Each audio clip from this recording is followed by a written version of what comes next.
Hi friends, అందరికీ నమస్కారం. Telugu Desam party కార్యకర్తలు, వైసీపీ కార్యకర్తలు ఇద్దరికి మధ్య ఉన్న తేడా ఏంటి? వైసీపీ కార్యకర్తలు, వైసీపీ సానుభూతి పరులు, వైసీపీని ఇష్టపడే వాళ్ళు, వైసీపీ ఎమ్మెల్యేలు, మంత్రులు 2019 నుంచి 2024 దాకా అధికారాన్ని అడ్డం పెట్టుకుని అధికార మదంతో కడుపుకి అన్నం తింటున్నామని ఇంగిత జ్ఞానం కూడా మర్చిపోయి నోటికి వచ్చినట్లు తిట్టేశారు. తెలుగుదేశం పార్టీని, చంద్రబాబు గారిని, లోకేష్ గారిని, వాళ్ళ కుటుంబ సభ్యుల్ని, టీడీపీ పార్టీ వాళ్ళందరినీ కూడా, ఆ వైసీపీ కార్యకర్తలు కానీ వైసీపీ పార్టీలో ఉన్న అందరూ కూడా నోటికి వచ్చినట్లు నానా బూసులు తిట్టారు. సో 2024 ఎలక్షన్లకు వచ్చినాయి, పార్టీ అధికారం మారింది, టీడీపీ పార్టీ అధికారంలోకి వచ్చింది. ఈ వైసీపీ వాళ్ళందరూ పత్తిత్తుల్లాగా మమ్మల్ని క్షమించండి, మేము ఆ రోజు అలా అనకూడదు అన్నారనమాట. ఎవరు? బోరగడ్డ, శ్రీరెడ్డి, పోసాని, రాంగోపాల్ వర్మ, కొడాలి నాని, వల్లభనేని వంశీ, ఇలా చెప్పుకుంటూ పోతే చాలామంది ఉన్నారు.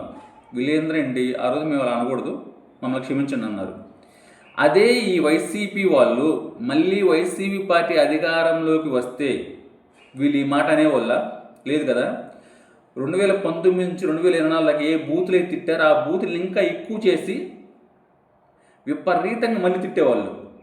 అధికారం కోల్పోయారు కాబట్టి సో మొన్న తిట్టిన తిట్లకి చట్టపరంగా తెలుగుదేశం పార్టీ చర్యలు తీసుకుంటుంది, కేసులు పెడతారన్న భయంతో వీళ్ళు మమ్మల్ని క్షమించమని అన్నారు. అంటే వైసీపీ ఎదవలో మేము తప్పు చేసాం, మమ్మల్ని క్షమించమని వాళ్ళు అడగలేదు. అంటే వాళ్ళు తప్పు చేసామని రిలీజ్ అవ్వలేదు. వాళ్ళ చేసిన తప్పులకి భయపడి కేసులు పెడతారని మమ్మల్ని క్షమించమని అడిగారు. అది వైసీపీ వాళ్ళు, వైసీపీ కార్యకర్తలు, వైసీపీ నాయకులు. ఇప్పుడు టీడీపీ నాయకుల గురించి, టీడీపీ కార్యకర్తల గురించి మాట్లాడుకుందాం. టీడీపీ కార్యకర్తలు ఎప్పుడు కూడా రాజకీయంగా విమర్శిస్తారు తప్పితే ఎవరిని కూడా వాళ్ళ ఇంట్లో కుటుంబ సభ్యుల గురించి కానీ, వాళ్ళ ఇంట్లో ఆడవాళ్ళ గురించి కానీ ఒక మాట కూడా అనరు. కానీ దురదృష్టవశాత్తు మొన్న ఈ కిరణ్ అనే అతను జగన్ రెడ్డి భార్య భారతి గారి గురించి కొన్ని అనుచిత వ్యాఖ్యలు చేశాడు. కానీ అతను ఎమ్మటే రియలైజ్ అయ్యి నేను అలా అనకూడదు, అలా అంటున్నా తప్పు, నన్ను క్షమించండి అని సైలెంట్ అవ్వలేదు. నేను అవసరమైంది మీ కాళ్ళు పట్టుకుంటాను, నన్ను క్షమించండి అని అడిగాడు. తెలుగుదేశం పార్టీ అధికారంలో ఉన్నప్పుడు నాన్న బూతులు తిట్టి అధికారం లేనప్పుడు అతను క్షమించమని అడగలేదు. అతను చేసిన తప్పుకి పశ్చాత్తాపడి అతను ఎప్పుడైతే అన్నాడో ఆ మరుసటి రోజు అతను మళ్ళీ నన్ను క్షమించమని అడిగాడు. అది వైసీపీ వాళ్ళకి, వైసీపీ కార్యకర్తలకి, టీడీపీ కార్యకర్తలకు ఉన్న తేడా.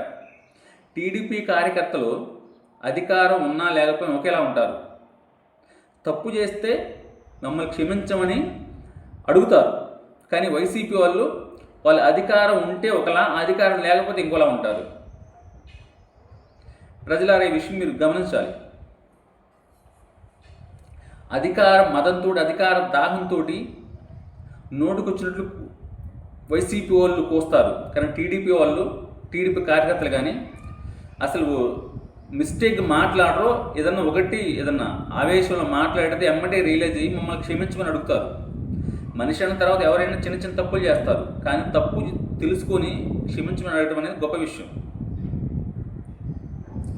ఇప్పుడు ఇంకొక విషయం, ఇప్పుడు చంద్రబాబు గురించి మాట్లాడుకుందాం. చంద్రబాబు గారు, మీరు అతను కిరణ్ అనే అతను భారతి గారి గురించి ఏదో కొన్ని మిస్టేక్గా మాట్లాడాడని అతన్ని పార్టీని సస్పెండ్ చేసి అతని మీద కేసులు పెట్టించారు. అతనికి జగన్ రెడ్డికి మధ్య పర్సనల్ రివెంజ్ ఏమైనా ఉందా? లేదు కదా. అతను దేనికోసం అతను మాట్లాడాడు? పార్టీ కోసం మాట్లాడాడు, పార్టీ కోసం పనిచేశాడు. అతను మాట్లాడిన కరెక్ట్ అని ఎవరు అనట్లేదు, అలా మాట్లాడకూడదు. కానీ అతను మాట్లాడినందుకు క్షమించమని అడిగాడు. మీరు అతను పార్టీని సస్పెండ్ చేస్తారా? సో అతను అలా మాట్లాడినందుకు అతని మీద క్రమశిక్షణ రాహిత్య చర్యలు తీసుకోవచ్చు. ఇంకోసారి రిపీట్ చేస్తే మిమ్మల్ని పార్టీని సస్పెండ్ చేస్తాం, కేసులు పెట్టిస్తామని చెప్పొచ్చు. కానీ అతను సిన్సియర్గా ఉంటాడు.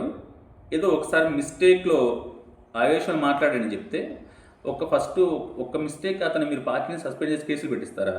అంటే వైసీపీ అధికారంలో ఉన్న కేసులు పెట్టించుకునేది, ఇబ్బందులు పడేది టీడీపీ కార్యకర్తలే. టీడీపీ పార్టీ అధికారంలోనే కేసులు పెట్టించుకునేది, ఇబ్బంది పడేది టీడీపీ కార్యకర్తలే. అరే చంద్రబాబు నాయుడు చాలా గొప్ప వ్యక్తిరా, వాళ్ళ పార్టీ కార్యకర్తని సస్పెండ్ చేశాడు, కేసులు పెట్టించాడు అని ప్రజలను అనుకోవాలి, మీకు సానుభూతి రావాలి, మీకు మంచి పేరు రావాలి, మీకు ఓట్లు రావాలి. సో దీనికోసం ఎంతమంది కార్యకర్తలు బలైపోయినా పర్లేదు, మీకు మంచి పేరు రావాలి, పార్టీకి ఓట్లు రావాలి, అంతే. కార్యకర్తల గురించి మీరు ఆలోచించడం. ఇది కార్యకర్తలారా, మన నాయకుడు ఎంత గొప్పగా ఆలోచిస్తున్నారు మన గురించి, కార్యకర్తల గురించి ఒకసారి ఆలోచించండి. పసుపు రక్తం పసుపు జెండని గుడ్డలు నింపుకోమాకండి ఎవరు. ఇప్పటికైనా కళ్ళు తెరిచి నిజాలు తెలుసుకుని రియలైజ్ అవ్వండి. టీడీపీ కార్యకర్తలు, టీడీపీని అభిమానించేవాళ్ళు, పార్టీ కానీ నాయకులు కానీ మీకు ఏమీ చేయరు. ఏ పార్టీ అధికారంలో ఉన్నా మీ ఇంట్లో వాళ్ళ పెన్షన్ వచ్చింది, మీకు రేషన్ వచ్చింది.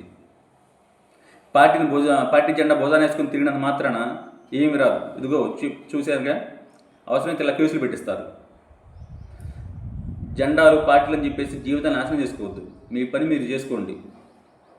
ఏ పార్టీ కూడా, ఏ రాజకీయ నాయకుడు కూడా ఎవరు మన జీవితాన్ని ఎవరు బాగు చేయరు. మన జీవితాలు మనమే కష్టపడి బాగు చేసుకోవాలి. రాజకీయ పార్టీలని, రాజకీయ నాయకుల్ని ఎప్పుడూ నమ్మకూడదు. ఇప్పటికైనా కళ్ళు తెరిచి మీకోసం మీరు బతకండి, రాజకీయ పార్టీల కోసం కాదు. జై హింద్.